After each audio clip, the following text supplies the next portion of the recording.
call the June 5th, 2012 Council Committee as a whole to order and reviewing the budgets for fiscal year 13. Tonight on the agenda, we have the Human Services Division of Fitchburg.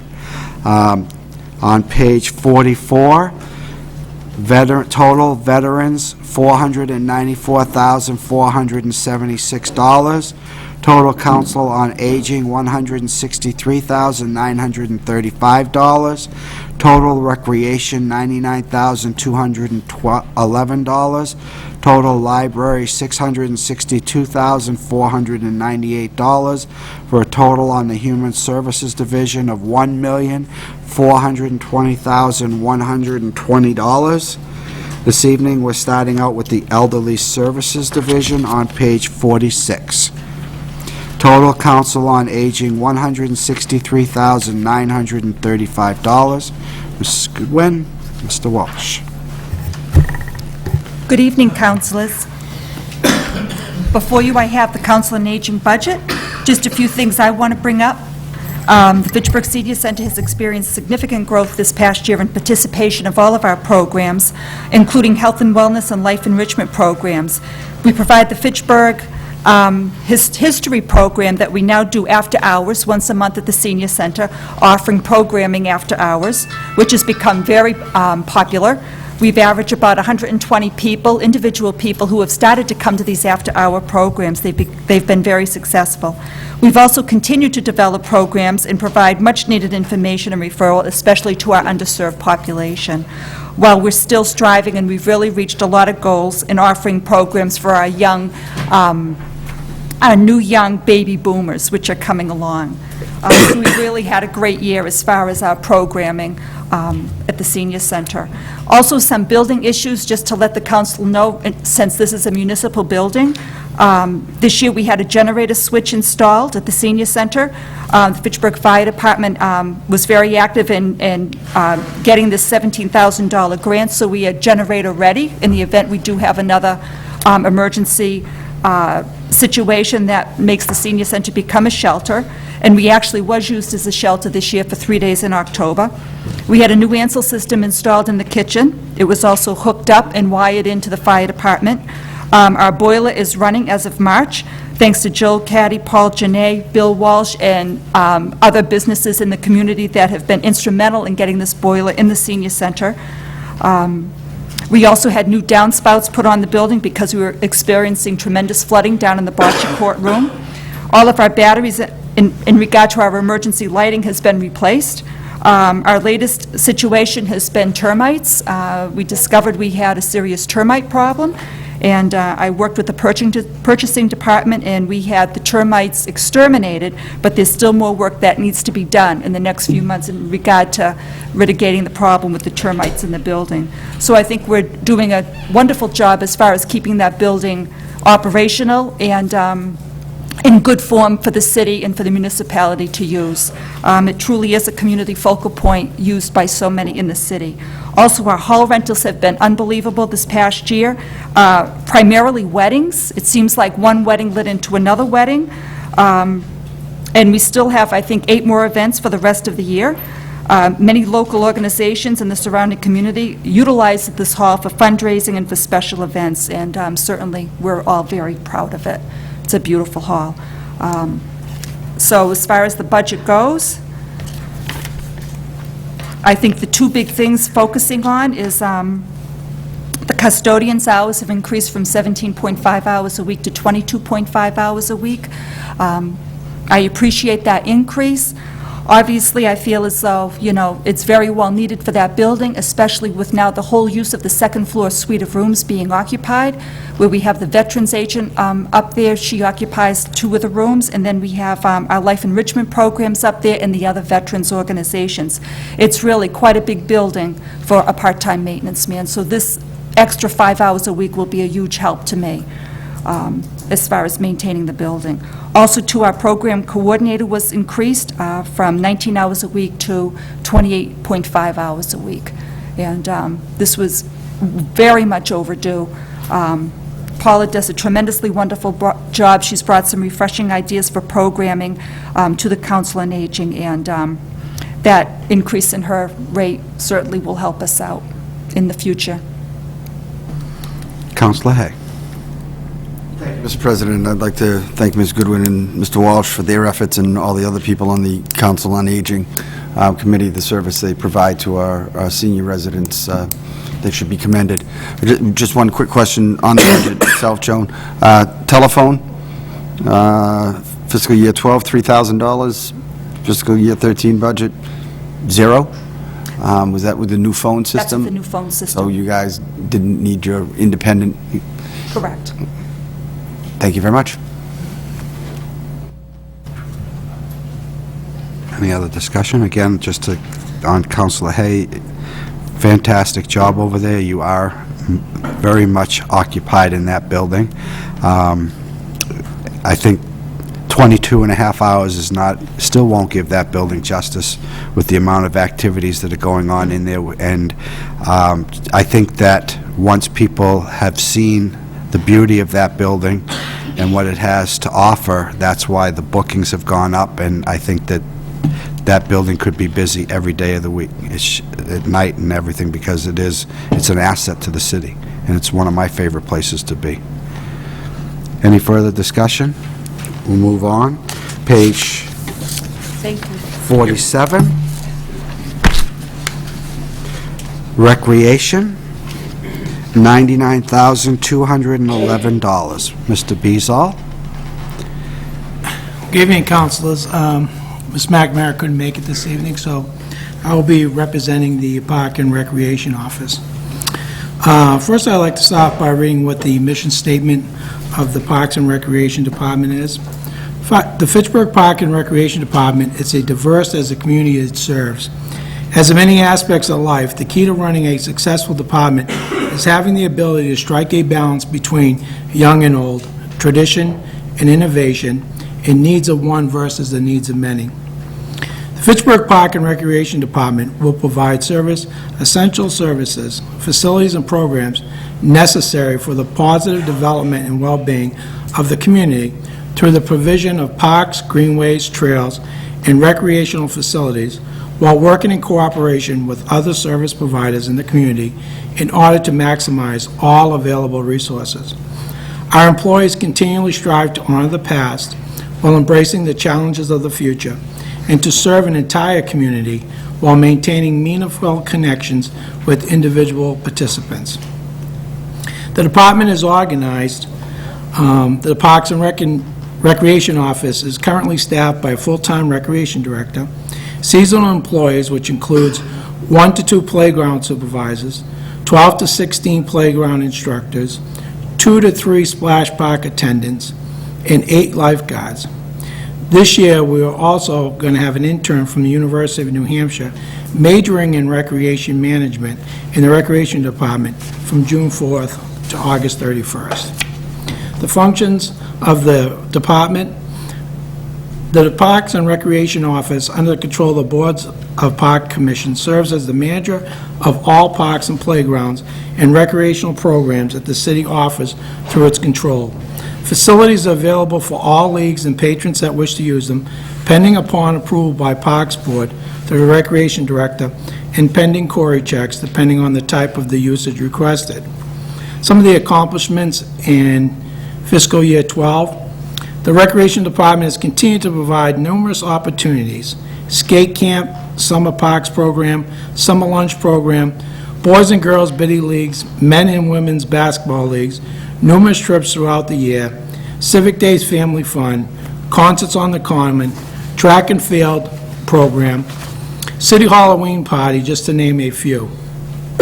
This past year, we were able to offer an exciting programs, field trips for children to the Boston Museum of Science, Southwick Zoo, Pawtucket Red Sox game, Salisbury Beach, all free of charge.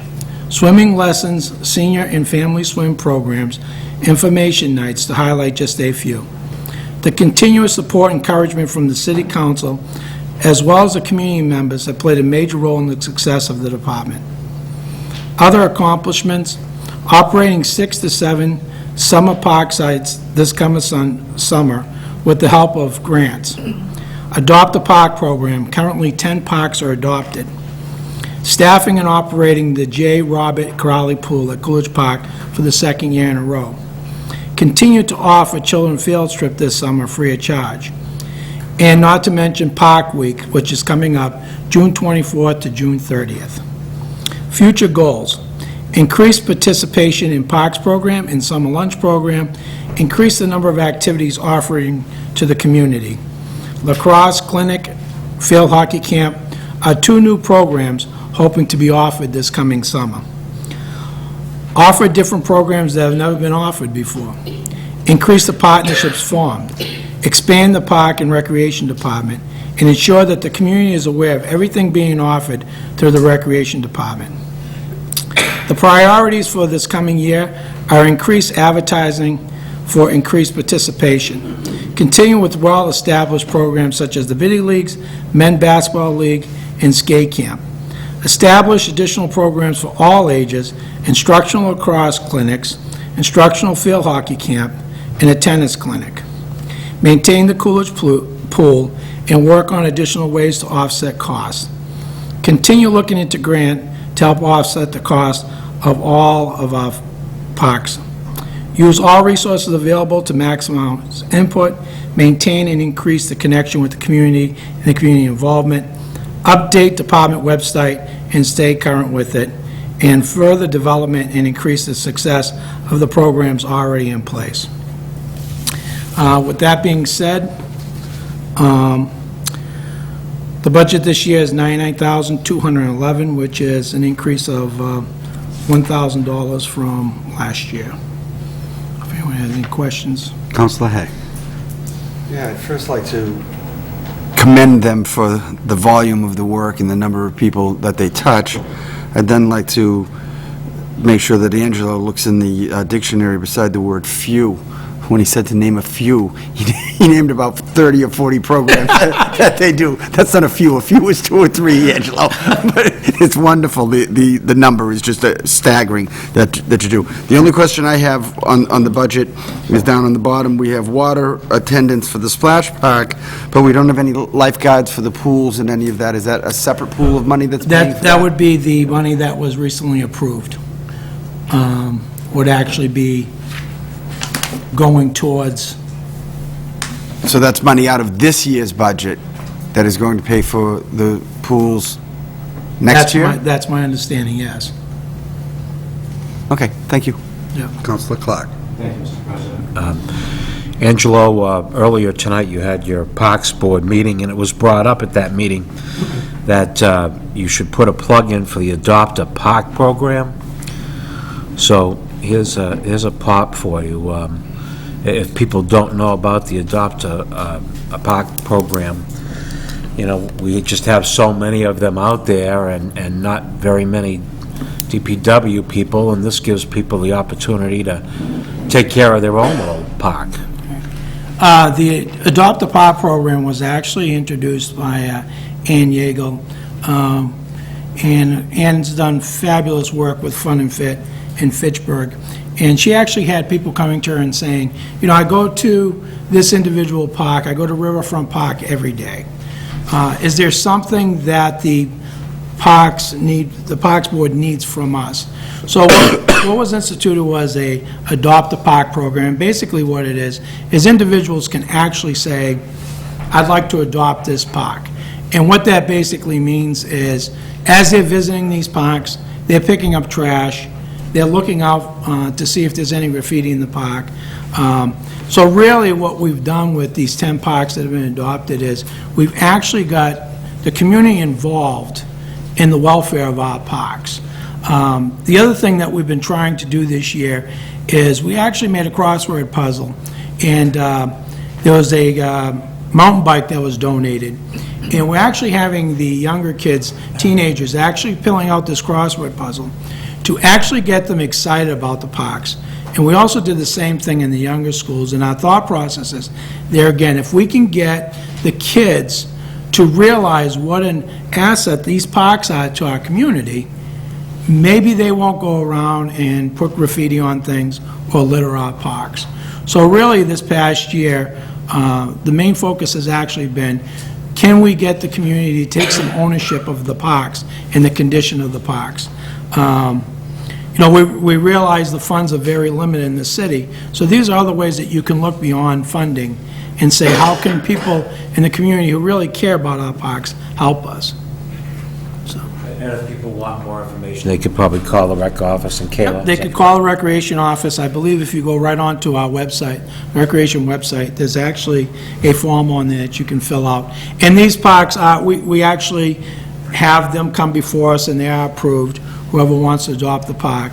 But it has been a big help, just reporting things within our park. So it's really been a big help this year, getting people involved in our parks.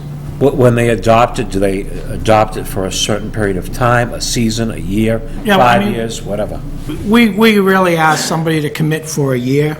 And the reason why we say that is because if we have somebody that we know that's constantly in communication with us, it makes it easier. If you just have people, and don't get me wrong, anybody who wants to go pick up trash in the parks, please go out and pick up trash.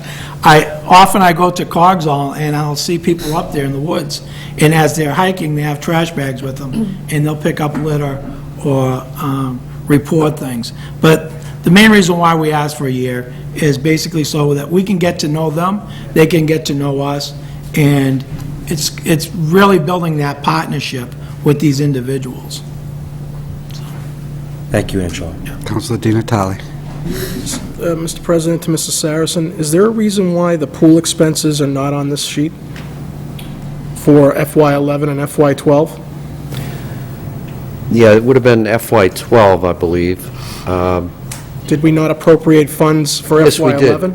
We did, it might have, yes, we did. It's an oversight. Probably it was not considered because it was a separate appropriation. The amount for, that was appropriated in FY11 would have been, it was like $47,000, would have been spent in FY12, most of it. And then the recent appropriation for $57,000, or I don't know, it was about that amount, that was also to be spent in FY13.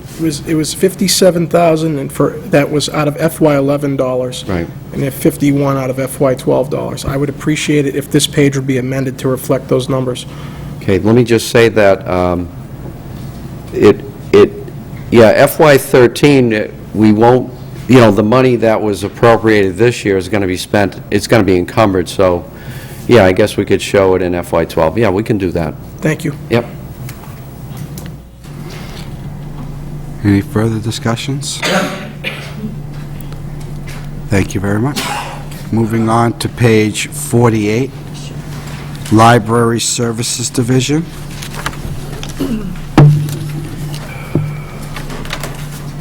Library total, $662,498. Jonah McKenna Moss, who's our Board of Trustee Chair. And I did give you a paper that has the notes relating to this budget on it. Just to look at the budget itself, one of the things you may notice is it seems to be quite high in comparison to FY12.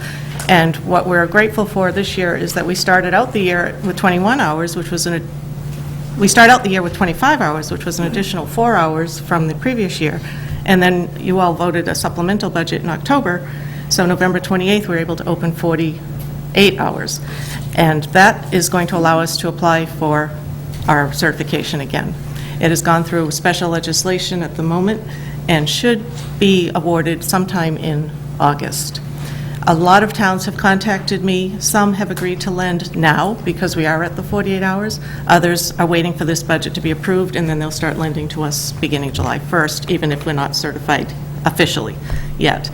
We will go through the formal certification process in October. I will submit the forms that are required. The MBLC votes on that in January or February, and at that point we would be awarded our state aid, a percentage of our state aid, because we're only open the 48 hours, not the 59 that they would like us to be open, but it would be something, and we would get certified.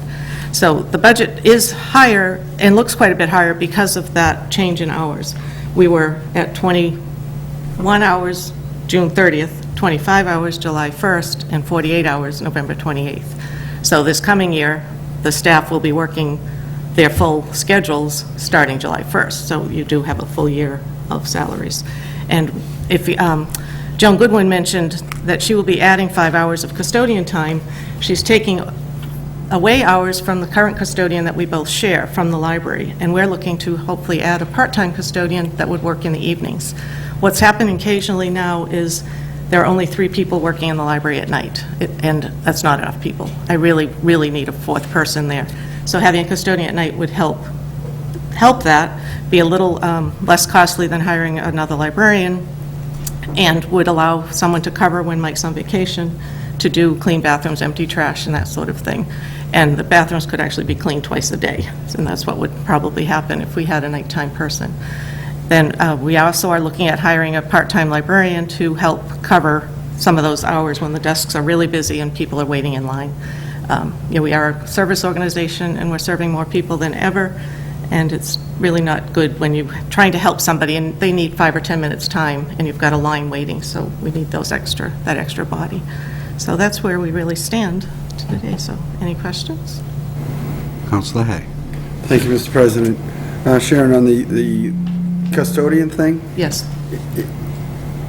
is that custodian, we were told the other day that public facilities used to be in the Department of Public Works, and now it's going back to the building department? So are those custodians that work in your building? No, there's one full-time custodian that's shared between the senior center and the library. And So he doesn't work out of, no, it's totally separate? right, totally Okay. separate. And so the other part-time position that you're looking for would also be separate? Right, I believe so. I don't know if I'm looking for him for 15 hours a week, or her. Whether some other department wanted them for the additional hours to make it a full-time position, shared again the same way, I don't know. But I'm looking for 2 15-hour people is what it would be. So Mike would be reduced from 19 to 15 hours for us, go up from 17 to 22 for the senior center. Right. And then we would add 15 hours. So we'd end up with 30 hours of custodial time. Thank you. And Councilor Thibault-Munoz. I was just wondering, how many staff are on the line item professional? professional is 1, 2, 3, 4, 5. And I just want to commend you, because when I first came to Fitchburg, there was folks that would say things like they didn't want to go there, that it wasn't welcoming, and all sorts of things. And I've seen a lot more activity and a lot of effort from the library going out into the community and really trying to get people to come in and be more of a friendly community feel, and bringing in a lot more diverse groups and being more open to the community and to diverse groups. So I really want to thank you for that. We're going through our strategic planning right now for the next 3 years, and one of the things that's boiling up is to reach out even more. But that's hard to do when the staff is totally occupied all the time, so hopefully we'll be able to do more of that. Thank you. Councilor Clark.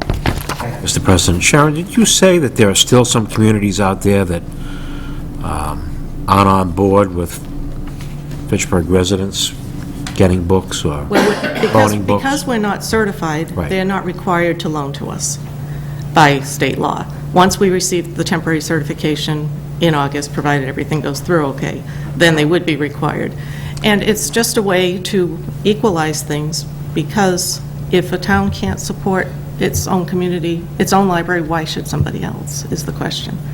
And Well, so- it's always fried me, I know. because I would hope that the city of Fitchburg would never do that Well, to other cities. And you know, it's- I think even though we've had our problems with getting money for the library, I think as citizens of Massachusetts and taxpayers of Massachusetts, some of our money winds up in a library somehow, some way. And we pay federal taxes too, but you probably get some federal grants. to open up a library. Well, that's my money. And we should still have that opportunity to go to other systems. And a few libraries have let us over, throughout the whole time, but they'll be... To those that don't. They're coming on board. Okay, to those that don't, shame on them. They will.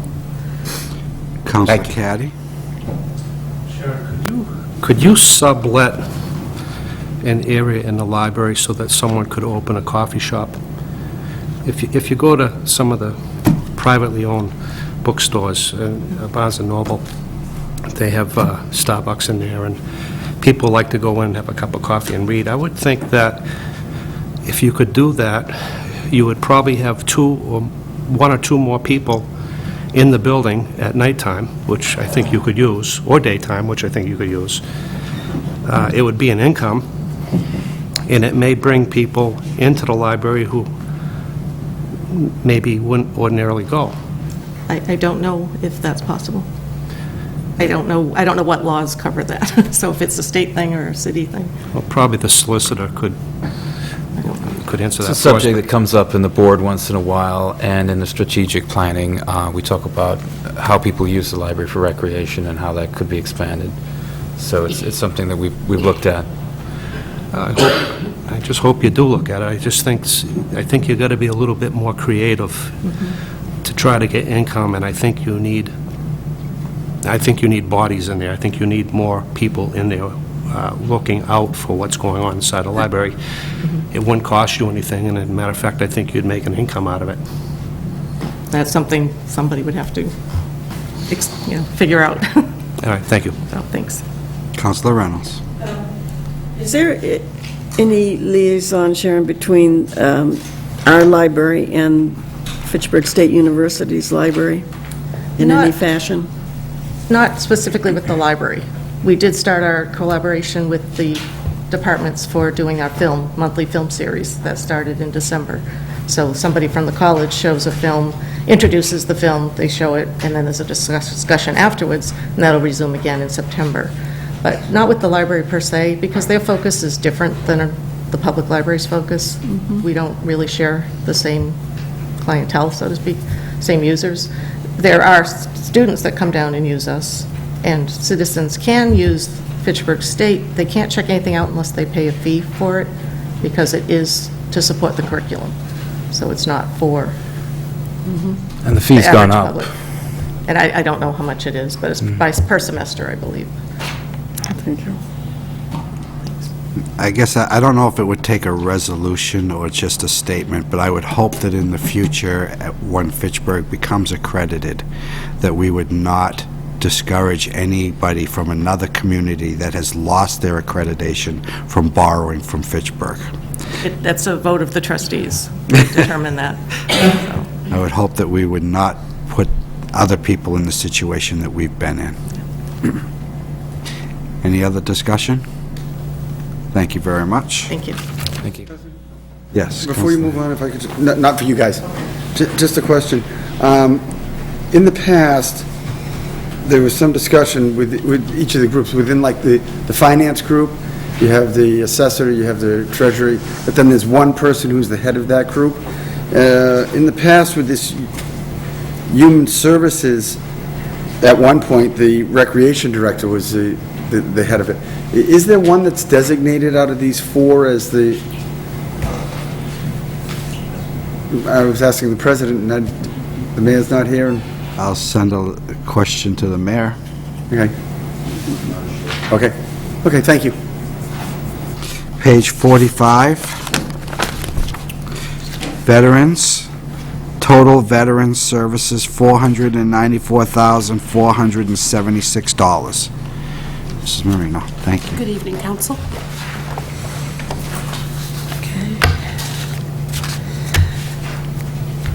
As you see, I've tried to keep the budget pretty much straight across from what it was this past year. Hopefully, we won't have to come forward like we did this past year, asking for more money and asking for more money. You'll see that the clerical, that has gone up, but it's not because of more hours. It's basically for the full year. The last time we came before you, it was just asking for half a year. and this is so I could keep my clerical for the full year. Still less than 20 hours a week. It's working out fabulously. Just having her there is, she's amazing, and it's amazing being able to be on a phone call, being able to pay full attention to the veteran without having to worry about answering the phone or somebody peeking in the door. So hopefully we'll be able to keep her at the hours she's at. Everything else is basically the same. I have changed the numbers a little bit under the expenses. As you see, in the past, $500 for training, that's not something that's needed. What is needed, I moved the money down for office supplies. We have to do a lot of reports up there. We do a lot of applications. We have a lot of forms we have to print and fill out. So the money is more needed in the office supplies. We're going through ink and paper like you wouldn't believe. But as far as the veterans' benefits, the health fund, and the straight benefits, again, that's all Chapter 115, state mandated. Hopefully it'll stay at about that level. We've made some emergency payments this past year and whatnot that has brought it up a little bit further. Hopefully it'll stay about where it is, but again, there's always the possibility. We don't know how many people are going to come in needing benefits. Again, 75% reimbursed from the state. So that's what the budget is all about. Any questions? Counselor? Hey. Yes. Keep up the good work. I'm hearing wonderful things from the people who are receiving services from you. Excellent, thank you. That's what I want to do. Counselor Reynolds? I'm wondering, Michelle, I'm hearing from various sources that there would be quite an influx of veterans in the future. There, like I said, there may be, as they're coming back. Yes. Be, How do we prepare for that, or what do you anticipate? It's hard to anticipate. We can go ahead and try to say, okay, well, this many may be coming back, and I could come forward and ask for another 100,000, 150,000, or we could do like we've been doing. It's just impossible. Until they come back, we don't know the situation they're going to be in. Luckily, some of them are coming back, and they're being employed when they get back. And then we've got the some that they're on their unemployment when they first come back, and then the unemployment runs out because they're not finding employment. Right, but we may see you again in the future. Yes, you may. And like I said, I tried to keep it with this dollar amount, hoping that that's where it'll be about, but again, it's impossible. I wish I could give a definite answer. Counselor Caddy? What's the amount of reimbursement by percentage on, 75% from the state. so out of the That's for both the, the health fund cash and the health fund medical? yes, that's for the $430,000 number. That's the only line item that we get the 75% reimbursement? Yes. Thank you. Any further discussion? Again, thank you for your hard work, dedication Thank to you. Fitchburg. Move adjourn. Motion made and second to adjourn. All those in favor? Opposed? Next meeting is on Tuesday, June 19th, immediately following the city council meeting at 7:30, Monty Tech and Fitchburg School Committee.